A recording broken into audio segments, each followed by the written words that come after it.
asatidzah yang hadir, wabil khusus Gus Margi Muhammad Habib. Beliau diamanatin untuk menjadi direktur pesantren Al-Mizan.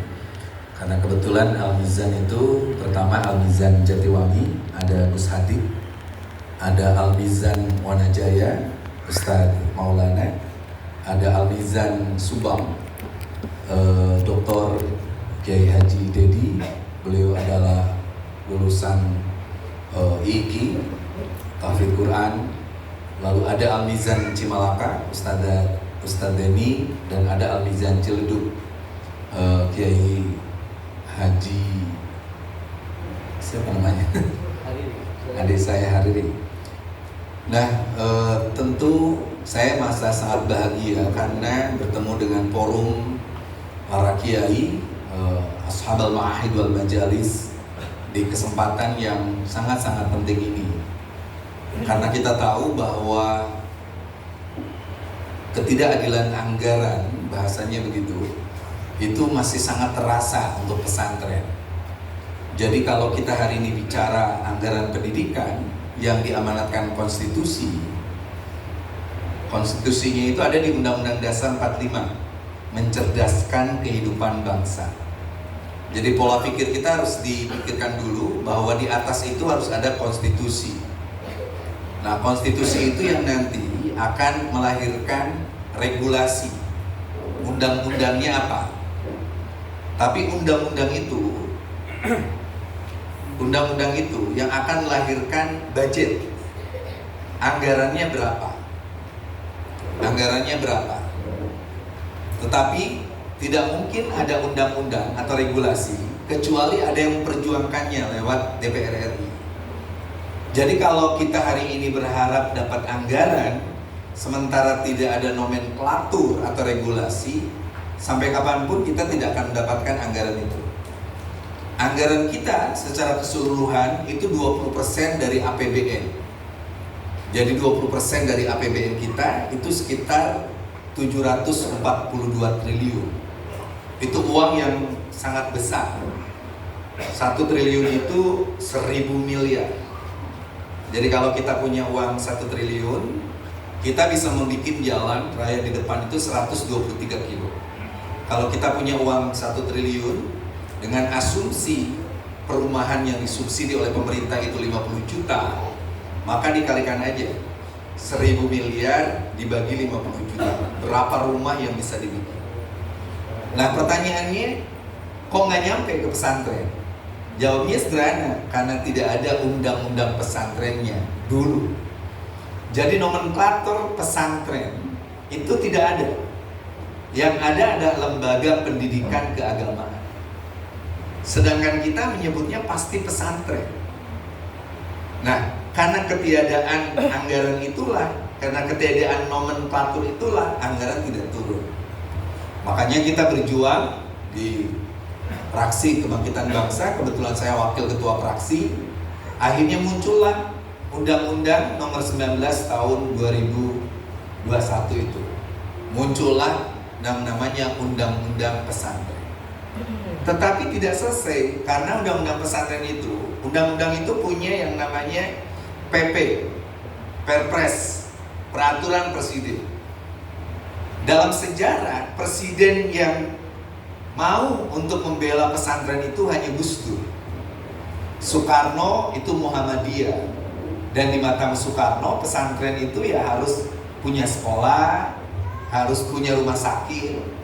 Tidak terbayang oleh Soekarno pesantren seperti kita, di mana kobong dijadikan tempat ngaji sekaligus, di mana seorang ustadz bisa ngajar 10 mata pelajaran sekaligus. Ganti Soeharto Muhammadiyah. Soeharto tidak terlalu suka dengan gerakan-gerakan Nahdlatul Ulama. Saya 8 tahun dampingi Gus Dur, dan saya dapat banyak cerita kalau sedang berdua, bagaimana Soeharto lewat militernya itu ingin membasmi, meratakan, menghilangkan peran pesantren dan Nahdlatul Ulama. Makanya kalau para kiai datang ke Monas, ada di sana semacam video drama gerakan-gerakan Islam, itu ada Partai Katolik, lalu Muhammadiyah, tiba-tiba NU dilewat. Tidak ada NU. Jadi sistematis. Saya kebetulan hari ini dampingi Kiai Haji Ma'ruf Amin, dan rumah saya di Cimanggis itu hanya 500 meter ke rumah beliau. Nah, saya masih ingat ketika saya menjabat Ketua Lembaga Dakwah PBNU, Pengurus Besar Nahdlatul Ulama, Kiai Ma'ruf pasti bilang begini, yang benci ke NU itu banyak banget, termasuk tentara. Kenapa? Karena kalau seandainya tentara itu, resolusi jihad itu kita taikkan menjadi fakta sejarah, maka baru sadar bahwa yang di depan tuh kiai-kiai. Kiai Abdul Abbas di depan, kiai ini di depan. Ketika Belanda sudah hilang, kiai-kiai itu balik ke pondok, ngajar. Tidak diurus administrasinya, tidak diurus kepangkatannya. Ikhlas weh. Nah, gara-gara ikhlas teuing, jadi orang itu boga. Sementara tukang ngaliwet, tukang nyembawaan jingjingan kiai, tukang naon, neangan kayu bakar, ningali di hareup kosong kahareup. Diurus administrasina. Tanggal sabaraha milu perang. Sabaraha nu pernah dibunuh. Yang dibunuh, yang membunuh itu, yang menghabisi itu kiai-kiai, tapi di akunna ku tukang jingjing. Maka yang jadi jenderal-jenderal itu adalah tukang jingjing itu. Nah, makanya pelajaran pertama, tolong kepada para kiai, kedah leungitkeun heula ikhlas. Atau paling tidak melakukan redefinisi ikhlas. Ikhlas teh naon gitu nya. Jadi ulah sampai urang ngadukung bupati tapi teu kabagian kepala dinas acan.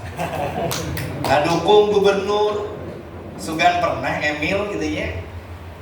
Kakeknya Emil itu Mama Pagelaran, itu dulu bikin pondok Pagelaran pertamanya itu di Cimalaka, di tempat kelahiran saya. Mama pindah ke Subang diganti oleh kakek saya, Mama Ma'arif Fakih. Jadi saya itu dari ibu dari Sukahideng, Sukamana. Jadi saya punya ibu namanya Lali Halimah, punya ibu namanya Maya. Nek Maya itu dibunuh oleh Jepang. Lalu setelah itu punya nenek namanya Nek Iyung. Nah, uyut saya itu adik dari Kiai Wahab, adik dari Kiai Abdul Muhsin yang melahirkan Kiai Wahab Muhsin, pendiri Sukahideng Sukamana. Seperti itu. Nah, jadi redefinisi itu penting, garis bawahi. Redefinisi itu penting. Ikhlas itu apakah kita tiba-tiba yos, kurang mau penting dicatat ku Allah. Memang dicatat ku Allah, tapi orang sangsara. Karena Allah kasih surga. Nah, tolong ini jadi kajian di forum ini, definisi ikhlas itu apa? Dan ini bukan hanya di pesantren. Di tingkat nasional kita habis-habisan. Saya ini Direktur Relawan Tim Kampanye Nasional Jokowi Ma'ruf Amin. Kita diharap memperjuangkan Jokowi Ma'ruf Amin. Jokowi Ma'ruf Amin jadi presiden, wakil presiden yang mendapatkan jatah komisaris dari 6.750 komisaris itu Batak, Kristen, Katolik semua. Di mana NU tong boro-boro urang, Pak? Sekelas Buya Said Akil Siraj, ketua PBNU, hanya jadi komisaris PJ KI. Hanya menjadi komisaris kereta api. Ketika saya tanya kenapa tidak bagian, nu minta. Jadi kita nggak ada yang minta. Padahal Quran mengajarkan kita bahwa Quran mengajarkan kita untuk meminta jabatan. Lihat lihat Nabi Yusuf alaihissalam. Yusuf, dia ada orang istana karena korupsi di penjara, lalu dia ketemu kenalan, lalu dia bilang, aku bantu kamu keluar ya, dengan takbir mimpinya. Lalu setelah itu kalau kamu balik lagi ke istana dan ketemu raja, bilang, yang jadi menterinya itu saya akan selamatkan Mesir dari 7 tahun masa paceklik, krisis multidimensional. Itu Quran. Nabi Yusuf bilang, dan itu dicantum Quran, ij'alni ala khazainil ard inni hafidun alim. Jadikan saya menteri karena saya hafidun, akan menjaga amanat ini dan alim, ngerti soal ekonomi.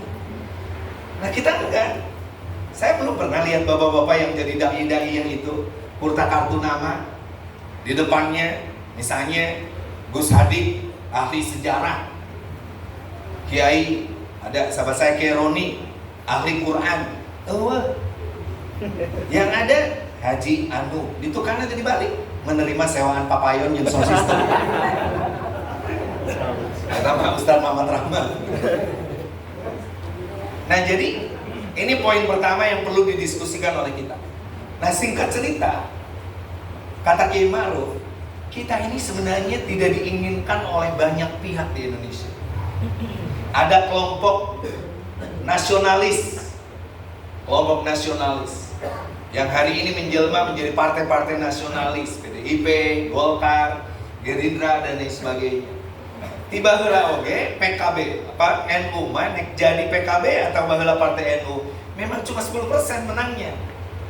Bapak, sampai tinggali ketika NU dulu ikut, cuma 10%. Jadi kita dijatah oleh kekuatan nasionalis itu, cukup santri itu jangan pegang kedudukan apapun, jangan mengelola budget apapun.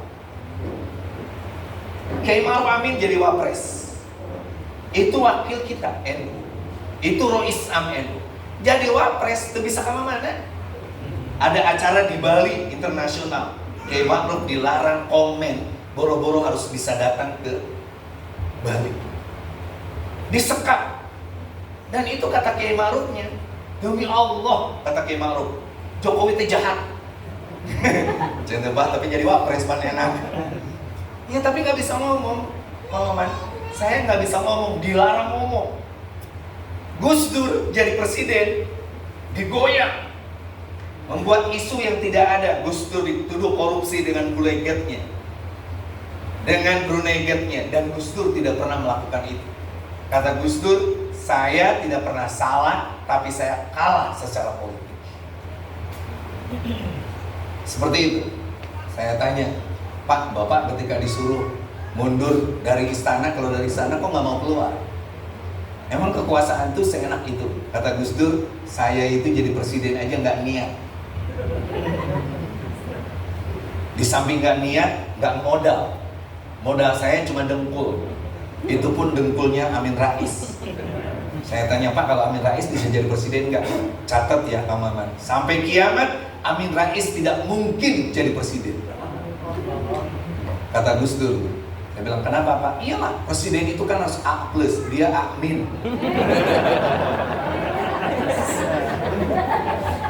Lalu saya bilang, Bapak lama banget keluar dari istana. Dia bilang, aku nggak salah. Jadi aku minta Luhut untuk membuat surat dari Lurah Gambir. Istana itu ada di Kelurahan Gambir. Jadi Luhut datang, Luhut itu kan Kristen. Dia minta ke lurah, Pak Lurah, tolong dibuatin surat dengan ini, saya Lurah Gambir meminta saudara Abdurrahman Wahid agar keluar dari istana. Lurah bilang, apa salah saya? Ngusir presiden, nggak mau. Dibilangin, Pak Presiden mohon maaf, Lurah nggak mau. Kata Gus Dur, saya nggak mau keluar dari istana kalau nggak ada surat ini. Akhirnya kata Luhut, tulis, kalau nggak awas. Lurah dipaksa ke Luhut, siun. Langsung nulis dengan ini, saya Lurah Gambir minta seorang Muhammad keluar dari istana. Diberikan ke Gus Dur, dicium dan duduk nangis. Ada beberapa LSM yang kebetulan saya dekat. Saya tanya, mereka bertanya, Gus, kenapa Anda harus butuh surat itu? Saya di padang pasar akan ditanya oleh Allah. Abdurrahman Wahid, kenapa Anda lari dari tanggung jawab? Gus Dur bilang, saya tidak tahu ya Allah, tanya Lurah Gambir.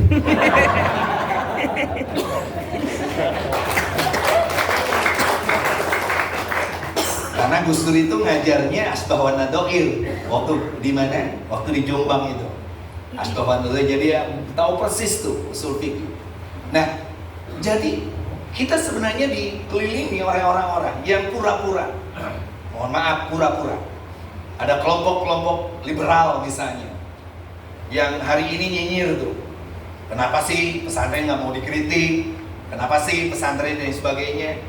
Kelompok liberal itu jualan Islam Indonesia dengan pola Barat melihat Kristen di abad ke-18, bahwa gereja, bahwa pendeta itu penghalang kemajuan.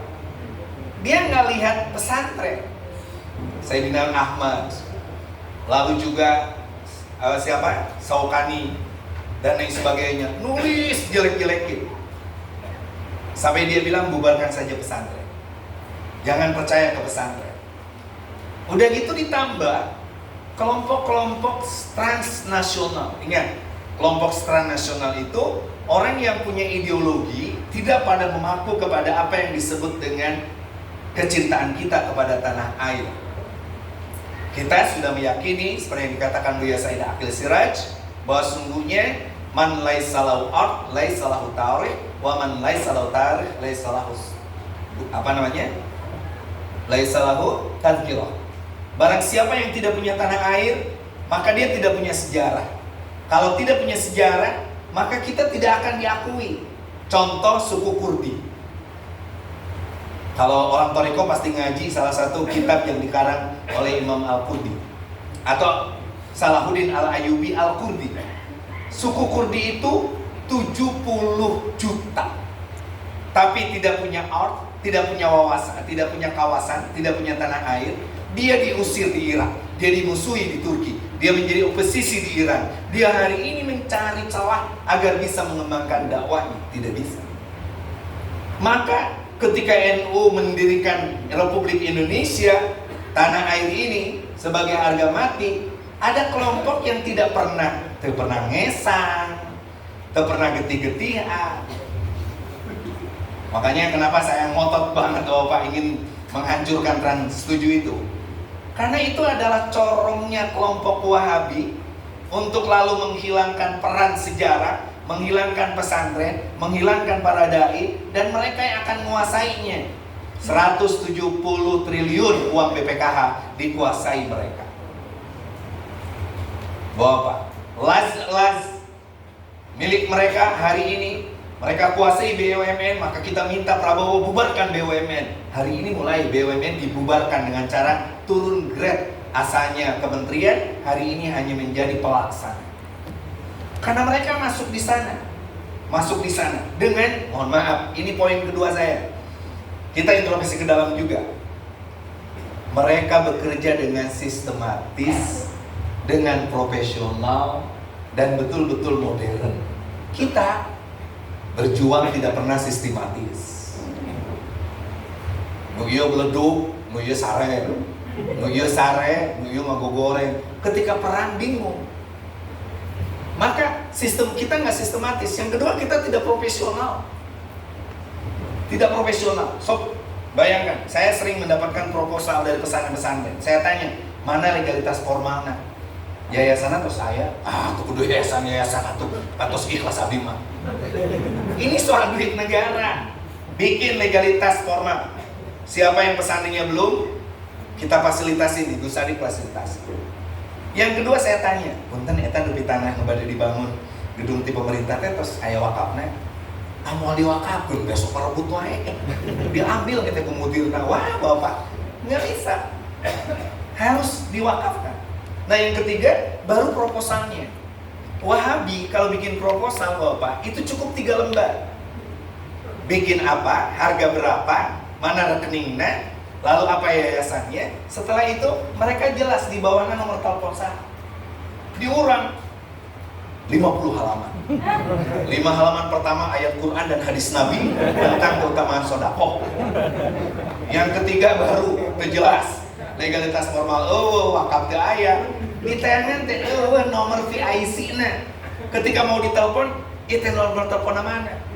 Ketika lalu dikirim untuk supaya bimtek, lalu bikin laporan pertama, Gus Dur cerita Pak. Dia bilang, Kang Maman tahu nggak kenapa saya ingin jadi presiden? Saya bilang, kenapa Pak? Saya itu dekat dengan Adi Sasono, Menteri Koperasi zamannya Habibie. Adi Sasono bilang, saya ingin memberdayakan pesantren. Bikinlah program yang namanya apa ya? MP3M itulah. LM3. Jadi pesantren diberi domba, jeung kandang-kandangna. Aya nu meunang 150, aya nu meunang program anu. Sampai laporan, tidak ada yang laporan Pak. Sampai Adi Sasono bilang, Gus, mohon maaf, Kiai ini nggak laporan-laporan. Apakah kandangnya udah dibikin? Apakah domanya sudah ada? Uangnya dan sebagainya. Gus Dur telepon, masih pakai gagang gitu. Kiai, saya Abdurrahman Wahid. Om guys, Gus, pripun nggih? Mohon maaf laporannya bagaimana? Insya Allah saya besok laporan ke sana. Disebut laporan dia datang, lainnya laporan itu. Jadi perlu ada yang namanya forum ini bikin FGD tentang pembuatan proposal. Sederhana banget. Pembuatan proposal. Ini ada jago proposalnya nih, Pak Haji Asep Zainal Arifin SP, sarjana proposal. Karena Pak Asep ini dididik oleh Bank Indonesia, maka rapi, cermat, dan harus bolak-balik. Nah kita tuh kadang-kadang kan nyebelin banget ya, orang mau ikhlas, nggak didik santri sebagainya, tiba-tiba harus laporan segala. Nah itu pelajarannya, pelajaran ketiganya seperti itu. Kita redefinisi tentang ikhlas. Yang kedua, cara kerja kita harus lebih sistematis. Nah bayangkan, dalam keadaan seperti ini pertanyaannya, kenapa nggak ada uang ke pesantren? Jawabnya sederhana, di Kemenq rata-rata nggak ada lulusan pesantren. Padahal uang itu ada di Kemenq. Untuk sekarang Menteri Keuangannya agak cowboy. Kalau Menteri Keuangannya masih Sri Mulyani, dia tanya saya, emang pesantren itu bisa menghasilkan apa untuk negara? Itu pertanyaan orang uang, Pak. Orang IMF. Berapa sih pesantren itu secara keseluruhan bisa menghasilkan? Kita ini, Pak, kalau ada pelatihan UMKM, pelatihan kecil-kecilan, itu tetap dianggap ku negara dan mau menghasilkan pajak. Nu di anak emaskan ku penjara mah pabrik anu bisa nyedot pekerja 20, 30 sampai 50 ribu, lalu berapa dia penghasilannya, berapa ekspornya dan sebagainya. Bapak ditanya UMKM naon? Jalan comblok. Sabaraha saanu oh saya. Dia ngomong-ngomong, bohong, Pak. Negara itu tidak pernah menghormati industri kecil. Negara itu menghormati orang yang bayar pajak paling gede. Ibu-ibu. Karena bagi mereka pajak itu yang lebih penting. Dipajak harga motor, dipajak boga tanah, dipajak boga ini dipajak dan sebagainya. Nah makanya pola inilah yang harus kita perbaiki. Lihat soal PIC aja masalah di kita. Saha netiasa dihubungi untuk proposal ini, itu sulit loh Pak. Ditelepon HP-nya tengah jawab, di WA tengah jawab. Hiji waktu hurung ditanya, Pak mohon maaf kami udah berkali-kali mohon jangan tegada kuota. Oh ini banget. Terus gitu di belakangnya proposal orang-orang kita, mohon maaf, itu ditulis tak, sing saja jelma nutara sodako asup neraka. Jadi jelma tadi dipaksa Bapak. Nakut-nakut kayak gitu. Nah, sejarah kita membuktikan bahwa ketika negara ini membuat desain pembangunan, kita ini nggak dilibatkan. Di Bappenas itu tidak ada tuh nomenklatur pesantren hilang. Berapa kebutuhan pesantren nggak ada. Berapa jumlah bangunan yang akan dibangun nggak ada dan sebagainya. Karena kita memang dari awal ikhlas aja. Pemikiran hayang-hayang mere dan sebagainya jalan we. Maka ketika Al-Khazini runtuh, lalu orang-orang tiba-tiba mengecam, seharusnya mereka tahu diri. Kenapa? Pesantren itu 60% Bapak. Santrinya tuh nggak bayar. Nggak bayar. Saya mengelola beberapa pesantren kecil. Di Cimalaka itu ada pesantren. Saya tanya Ustadz, itu berapa SPP-nya baru daktek? 250.000 makan 2 kali. Cukup apa coba? Tapi hirup aneh nanti. Serius Bapak. Ada 150 santri di sana. Persis jaga makam kakek saya juga di sana.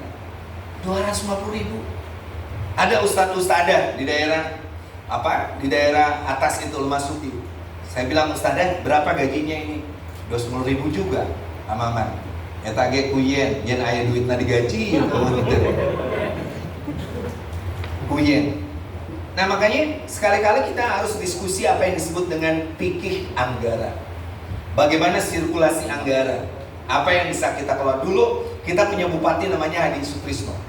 Lalu kita mengusulkan tentang perda majelis taklim, Perda Madrasah Diniyah Takmiliyah, demo pepanasan.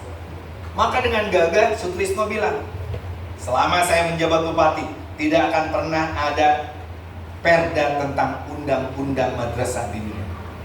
Orang ngambek, si eta mau kuai mau ditahlilan. Si eta, kita hanya caci maki. Yang dipegang oleh kelompok nasionalis adalah urusan agama itu bersifat vertikal. Sehingga tidak boleh bupati dan gubernur nyumbang pesantren karena tidak ada nomenklaturnya. Nah, ketika Pak Karna jadi bupati, saya bilang Pak Karna ganti aja madrasahnya dengan perda tentang fasilitas lembaga pendidikan keagamaan, panjang pisan, ibu-ibu. Dan akhirnya kita dapat. Kita minta agar bupati, gubernur mengalokasikan itu. Nah, KDM sekarang agak sulit, ya. Emil yang keturunan kiai saja itu sulit mengalokasikan untuk pesantren, apalagi KDM yang agamanya nyembah patung. Jadi kalau saya ngobrol sama KDM, kemarin saya WA, saya bilang, kan, ya karunya atau pesantren, ya dan sebagainya. Saya ngomongin Al-Musri di Cianjur, 3.000 santrinya. Ada saya hujan-hujanan, kalau ini kira-kira tak luhur nanti. Centai Imam Olopok gitu. Kiai nanti Kiai Mamal Murtado, hanya aku ayo pembantuan ke. Saya telepon tuh gubernur. Jawabnya sederhana, Kang Kiai mohon maaf, kita harus lapor dulu lewat web anu. Kenapa menjadi gubernur lapor ke web? Kayak gitu. Bagi dia itu, ya masing-masing aja pesantren. Makanya Emil lebih baik nyiun alun-alun daripada nyiun pesantren. Atau nyiun Masjid Al-Jabar anu usina jurid malulu di Kertajati, di mana-mana di Sulawesi. Itu berapa miliar, Pak? Saya protes, Pak. Saya protes ke Emil. Kang, ini pesantren, Kang. Saya sebutin beberapa pesantren tua di Cianjur, di Bogor, di Garut, di Tasik, di Indramayu, di mana di Cirebon. Seperti itu. Nah, karena memang kita tidak ada nomenklaturnya. Makanya nomenklatur ini yang harus kita betul-betul perjuangkan. Seperti itu. Maka dari 742 triliun itu yang ngucur ke pesantren itu hanya 0,5%. Itu pun dengan majelis masjid-masjid di luar pesantren dan sebagainya. Nah, ini persoalan kita. Makanya kalau Trans 7 tiba-tiba membuat narasi seperti itu, ya wajar kita marah. Saya semalaman ini tiba-tiba dapat kiriman video, viral semua tuh. Dari mulai Lirboyo kirim, Poso kirim, lalu Al-Hikmah kirim, yang dari Mesir kirim. Dia bilang terus berjuang. Tetapi yang kelompok Salafi terus tiba-tiba nyindir, wah Pak, pesantren anti kritik, pesantren hayang duit, pesantren dan sebagainya. Ketika kita cek, yang benci kita itu rata-rata akun bayaran, akun yang baru dibikin, lalu mereka ngisi dan sebagainya. Trans 7 mengeluarkan uang sekitar 15 miliar untuk menernak akun-akun untuk menyerang kita. Tiba-tiba mereka menyerang saya tuh, ada yang menyerang, wah terus di Facebook kan. Kamu katanya ngomong sok Islam, sholat aja enggak. Cerita, ayo mah kiai. Sebel, tapi nggak usah kan. Nah kita mah robot Pak, kudu dijawab. Kami berjuang demi Islam dan sebagainya. Alah, itu teh paling ibu nulis status teh bari mabok maneh naon. Dan lain sebagainya. Tong dilawan ku urang ieu aya di nu ngalawan Asia Yahudi. Wah, sarua ibu. Nah, makanya poin ketiga yang ingin saya katakan adalah yuk kita kumpul terus tiap bulan nggak apa-apa. Bapak Ibu tiap bulan keliling pesantren mana dan sebagainya untuk lalu kita melakukan FGD tentang tadi pembikinan proposal yang baik, pembikinan akun yang bagus. Masa Khalid Basalamah Bapak atau Ustadz Piranha? Khalid Basalamah itu kan baca buku sejarah terjemahan Bapak. Sementara kita baca sejarah itu asli Arab, bayangin. Dan Dzok atau Nabi apa? rasa membaca kitab kuning dengan terjemahan itu beda. Bapak Ibu, saya itu lagi seneng aja nih, lagi sering ke Mesir, ke Maroko dan sebagainya, karena saya bisa ketemu, dengerin. Kemarin saya ketemu Syekh Ali Jumat di kediamannya di Mesir, lalu ketemu Syekh Yusri. Nah, saya senang dibacain itu dengan zauknya bahasa Arab. Nah, makanya nanti forum itu akan bahas gitu, Bapak. Satu kitab kita kaji bareng-bareng, lalu nanti bikin akun semuanya, baik akun TikToknya, akun Facebooknya, untuk nambahin scrolling orang. Terus, ayo Wahabi gitu aja terus. Lalu kapan kita buat? Kenapa? Innal hasanat yudhibnas sayyi'at. Nah, dengan poin itu, Bapak, saya betul-betul marah ke Kementerian Agama, Direktur Pesantren dan Kanwil Jawa Tengah. Coba dicek di TikTok. Ada namanya Kiai Labib Asrori Labib. Bapak, beliau putra seorang ulama besar. Beliau ketua MUI. Beliau anggota DPRD dari PKB. Lalu atas dasar khilaf lah, Pak, mereka melakukan kekerasan seksual kayak gitu. Yang saya, itu kita tidak setuju. Tapi yang membuat saya nangis itu framingnya. Terus aja dibulak-balik seolah-olah KB kiai gitu, seolah-olah KB ustadz gitu, seolah-olah pengasuhnya gitu. Sampai ketika dia lagi ceramah, lalu di sini ditambahin lagi di penjara, diomongin, nulis preman. Nah, saya bilang, emang nggak ada duit Kementerian Agama untuk membuat konten-konten positif? Bagaimana kiai-kiai yang ikhlas, kiai-kiai yang ngajar tinal 24 jam A sampai Z dan sebagainya. Nah, kita diam. Nah, makanya nanti tolong diagendakan kita membuat semua pesantren yang ikut forum ini, webnya harus ada, akunnya harus benar, dan lain sebagainya. Apalagi sekarang, Bapak, tapi ya itu dia risikonya. Lamun orang di alus-alus tara pilal. itu korbannya saya, Pak. Saya punya program namanya Fatwa dan Canda Gus Dur. Saya udah pilal nanti nonton 20 jelma, 17 jelma. Sekali aja saya joget-joget sholawatan, itu langsung 2 juta. Ditulis di bawah nanti, memalukan.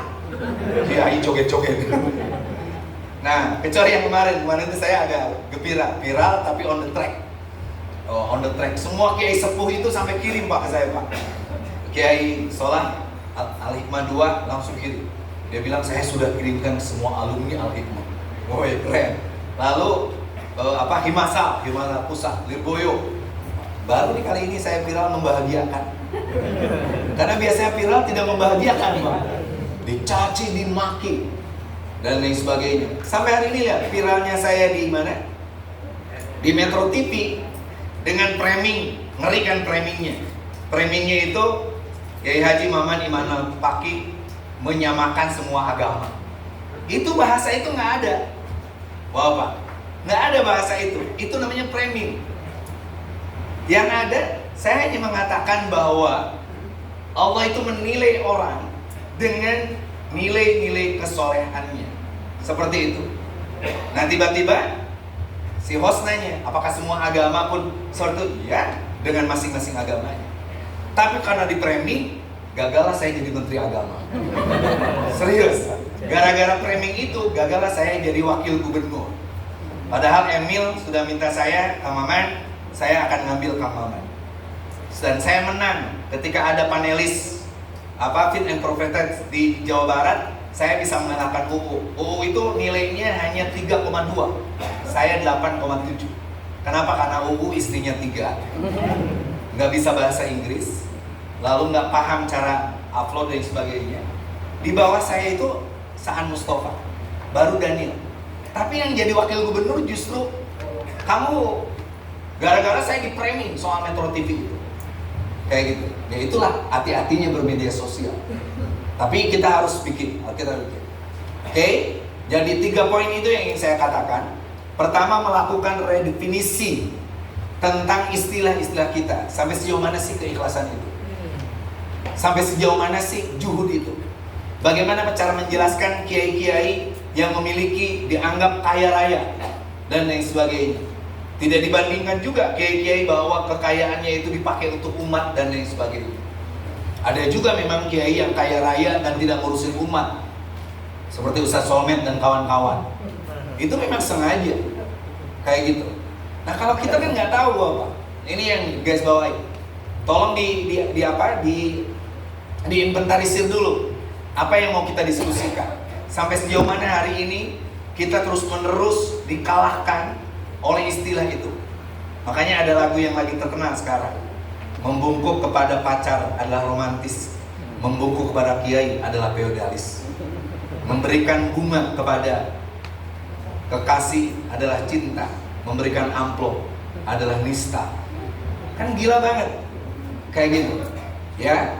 Membantu kiai ngalap barokah dianggap sebagai perbudakan, sementara membiarkan mereka kerja habis-habisan. Saya bisa tuh bongkar Trans 7. Teman-teman saya yang bekerja di Trans 7 bolak-balik 24 jam untuk kedar tayang, itu gajinya sedikit banget. Mereka sering, mohon maaf, minta makan kepada saya. Kiai ayo dong, beri kasih kami makan, sekali-kali kami capek dan sebagainya. Oke, itu soal definisi. Makanya semua potensi dihitungkan. Nah yang kedua, mari kita bicara sistematis. Makanya proposalnya termasuk, mohon maaf, berapa pesantren yang tergabung di forum ini sudah mulai mengidentifikasi diri. Pesantren ini didirikan oleh kiai sepuhnya siapa, tahun berapa, hari ini penerusnya siapa. Kalau bisa, pesantren ini apa spesialisasinya. Dulu saya hafal Alfiyah di Bantar Gedang, dan saya bisa membaca Alfiyah dari bawah ke atas ketika Mama Ruhiyat, bukan Mama Ruhiyat Cipasung, Mama Ruhiyat Bantar Gedang, itu ngetes saya malam-malam. Saya dianggap lulus bukan karena saya hebat, tapi Mama nundutan. Jadi saya dites, Mama kayaknya ngantuk banget Pak. Jadi dilewatnya saware. Terus halus. Yang penting kan doa Bapak. Nah kayak gitu. Nah makanya kita bikin tuh pesantren ini ahli hadis, pesantren ini pasarannya pasaran Fathul Mu'in, pesantren ini pasarannya adalah pasaran Jamul Jawame, pasaran ini dan sebagainya. Kita data aja. Nah setelah itu di poin kedua ini secara sistematis kita akan cek mana yang sudah punya legalitas formal, mana yang belum, mana yang sudah membuka rekeningnya wakaf tunai sekarang dan lain sebagainya. Kenapa? Saya hari ini lagi keliling ceramah di UIN. Palembang ada UIN Raden Patah. Datang ke Cirebon UIN Syekh Nurjati. Datang ke Jakarta ada UIN Syekh Syarifayatullah. Beberapa UIN saya bilang, sebaiknya cara berpikir sarjana muslim itu adalah ke depan. Apakah bunga bank itu haram atau tidak? Oke, kita diskusikan walaupun nanti mauquf atau kaulani, ada yang menyebutkan haram, ada yang dan sebagainya. Tapi kenapa kita tidak maju ke depan? Misalnya, kenapa santri tidak diskusi tentang blockchain? Blockchain itu adalah sistem transaksi digital, di mana kita tidak perlu ke bank, tidak perlu ada yang namanya buku dan sebagainya. Karena kalau kita nyimpan uang di bank 1 miliar, maka dalam setahun uang kita berkurang karena ada uang administrasi untuk bank itu. Tapi kalau di blockchain kita simpan 1 miliar, lalu nanti beberapa orang yang nabung di tempat itu akan juga menambahkan keuntungannya kepada kita bagi hasil namanya, maka blockchain kita, apalagi yang pakai cryptocurrency dan lain sebagainya, nah kita akan bertambah secara signifikan. Ini penting saya ucapkan seperti itu. Oke, yang terakhir baru kita memulai untuk bagaimana caranya kita menyombongkan diri kita, memperlihatkan siapa kita. Kita lihat apakah pelang-pelang pesantren kita masih berdiri tegak, ataukah masih berdiri tapi gus kehapus, gus lungit. Kenapa kita tidak mulai sekarang dari mulai pelang? LDI itu sakampung kadang-kadang memang sakeluarga, tapi pelangnya bisa tilu. Kahiji hitan finna, ketua LDI, kedua istrina, katilu anaknya, semacam patayat LDI. Al-Mizan yang dianggap mampu lah ya, istri kiainya jadi ketua patayat nada ulama. Tapi lihat pelangnya, kecil banget Pak. Kita masuk ke sini ada pelang Fatayat kecil banget, menyedihkan. Saya bilang, heran ketua Fatayat, anggota Dewan Pendidikan Kabupaten, istri suaminya anggota DPR RI. Masa sih saya bilang pelangnya jelek banget? Jadi tidak ada kesadaran kita untuk sombong Bapak, memperlihatkan ini loh pelang kita, gede dan sebagainya. Oke, berapa pesantren yang pelangnya seperti itu? Kita buatkan bareng-bareng, kita desainkan, tempel bareng-bareng di hari santri yang akan datang. Nah, tahapan itulah yang ingin kita lakukan, Bapak Ibu sekalian, para asatidah ini. Kita diskusi tentang redefinisi. Kita hari ini mulai membuat strategi bagaimana penguatan kelembagaan, kata kuncinya. Yang ketiga, kita mulai keluar dengan cara dakwah yang lebih luas, termasuk di dalamnya diskusi-diskusi seperti yang ditawarkan Gus Hadik tadi. Apakah sebulan sekali kita keliling ke pesantren mana dan lain sebagainya. Nah, seperti itu. Nah, lalu apa yang akan kita bahas dan sebagainya. Pembahasan kita harus lebih konstruktif. Misalnya, mana masail-masail waqi'iyah yang bisa kita pelajari dan lain sebagainya. Karena kasus Al-Khazini, kasus Lirboyo, ini adalah kasus sistematis yang dibikin orang untuk menghancurkan kredibilitas pesantren, kredibilitas kiai dan lain sebagainya. Saya kemarin debat dengan Trans 7, beres acara, karena Himasal dipimpin Kiai Agus Salim dan Kiai Ubaidillah itu membaca tawasul dengan para masyayikh dan muassis Lirboyo. Dia bilang, itu kan musyrik, tawasul dengan guru-guru kita. Saya bilang, Anda baca Fatihah enggak? Bacalah, lihat, ihdinas siratal mustaqim. Kita minta kepada Allah ditunjukkan jalan yang lurus. Siapa itu? Siratal ladzina an'amta alaihim. Siapa itu alladzina an'amta alaihim? Minal anbiya wal mursalin wassuhada wassalihin wa hasuna ulaika rafiqa. Itu guru-guru kami, dan itu dianjurkan tawasul dengan para guru. Karek dijawab gitu mah eureun. Karena mereka tuh Pak, hanya gagalnya aja para mubaligh dai yang di Trans itu. Gagah gaya baca Quran, lo bantu tuh bisa. Baca hadis Pak boleh. Bapak Ibu sekalian, kita dukung pendidikan karena Rasulullah bersabda, "Thalabul ilmi fardhatun 'ala kulli syai'in qadir."